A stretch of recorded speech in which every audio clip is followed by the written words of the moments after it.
When I bought my piece of country land years ago, I dreamed of building a quiet retirement cabin surrounded by trees and peace.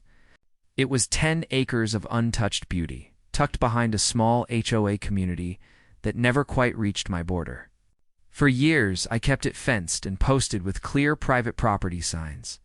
That's why I was completely shocked when I returned one spring weekend to find a brand new luxury cottage sitting squarely on my land. At first, I thought I had taken a wrong turn, but the GPS and boundary markers confirmed it. A woman named Karen, who lived in the nearby HOA, came marching out of the front door before I could even process what I was seeing. She said, "Oh, you must be the contractor. You're late." When I told her I was actually the owner of the property, her expression twisted into arrogance. She claimed the land had been unused for years and that she'd taken initiative to make it beautiful.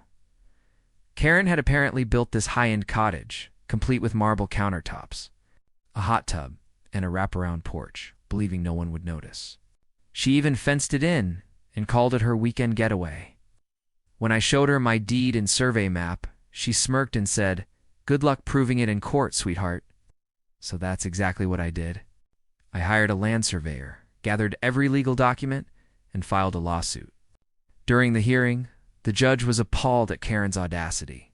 She tried to argue squatters' rights, but those only apply after years of occupation, and she'd only been there for 6 months. The judge ruled immediately in my favor and ordered her to vacate the premises within 30 days. When the deadline passed, and she still refused to move her belongings, I got a court-approved demolition order. Karen stood across the road screaming as the excavator tore her illegal cottage down piece by piece. It wasn't something I enjoyed watching, but it was justice.